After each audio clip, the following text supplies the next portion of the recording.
video video materi tentang Ki Hajar Dewantara ini hari ini. Baiklah, sekarang saya akan menjelaskan tentang meneladani ide besar Ki Hajar Dewantara. Siapa sih Ki Hajar Dewantara? Ki Hajar Dewantara itu adalah salah satu tokoh pendidikan, ya, salah satu tokoh nasional pendidikan di mana beliau concern sekali terhadap pendidikan Indonesia. Beliau lahir di Yogyakarta tanggal 2 Mei 1889. Nama beliau yaitu Raden Maswadi Suryaningrat. Lahir sebagai keluarga Keraton Yogyakarta. Akan tetapi pada usia 40 tahun beliau itu mengganti namanya menjadi Ki Hajar Dewantara. Mengapa namanya diganti menjadi Ki Hajar Dewantara? Karena beliau ini ingin lebih dekat dengan rakyat secara fisik maupun hati, gitu ya. Jadi beliau itu mengganti namanya Ki Hajar Dewantara supaya lebih merakyat, gitu. Lalu perjuangan Ki Hajar Dewantara untuk memperjuangkan pendidikan itu tidaklah mudah, gitu. Nah, beliau itu adalah salah seorang wartawan muda dan penulis handal. Bahkan beliau sampai pernah dipenjara, gitu ya, tanpa proses hukum, gitu, tanpa proses pengadilan, karena mengkritik pemerintahan Belanda pada saat itu. Akhirnya beliau diasingkan di Belanda. Ki Hajar Dewantara sangat terkenal sekali dengan tiga konsep pengajarannya atau trilogi pendidikan, yaitu 1. Ingarsa Sungtulada, 2. Ingmadya Mangunkarsa, dan ketiga adalah Tuturi Handayani. Ingarsa Sungtulada itu artinya di depan.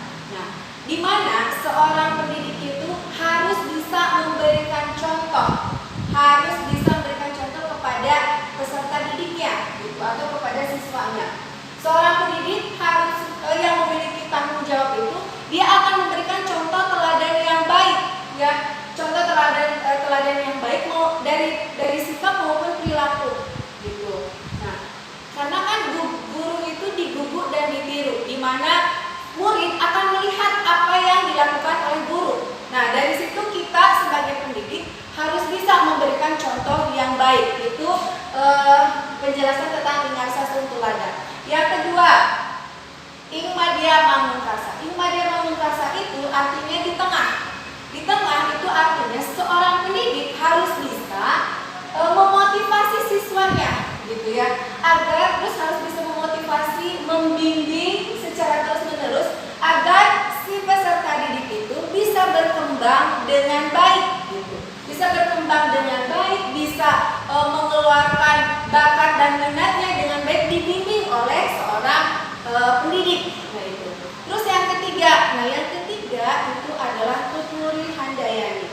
Tuturi Handayani itu artinya di belakang.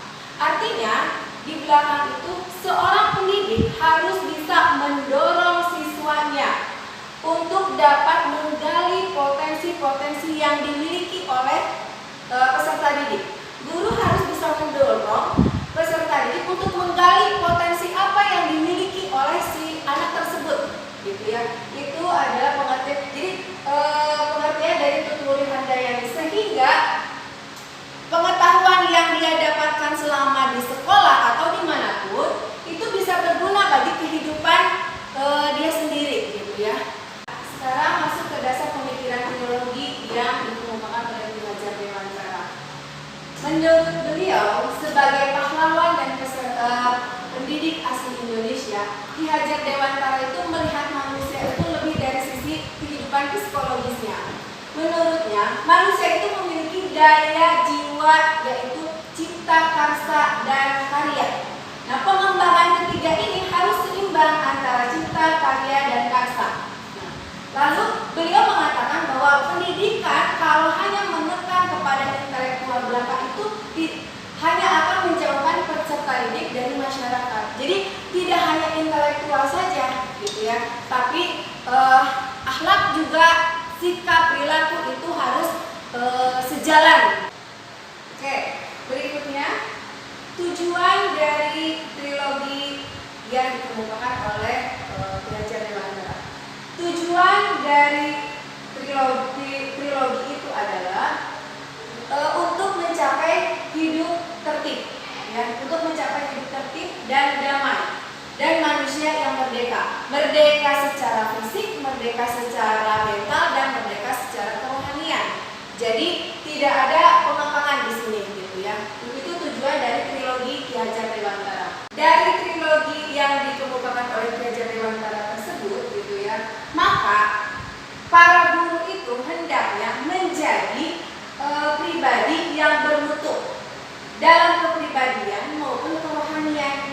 Baru kemudian menyediakan diri untuk menjadi pahlawan dan menyiapkan para peserta didik untuk menjadi pembela nusa dan bangsa. Bagaimana si para peserta didik itu bisa menjadi peserta didik yang dia itu punya jiwa nasionalismenya tinggi, gitu ya. Terus punya jiwa kerohaniannya juga bagus, gitu.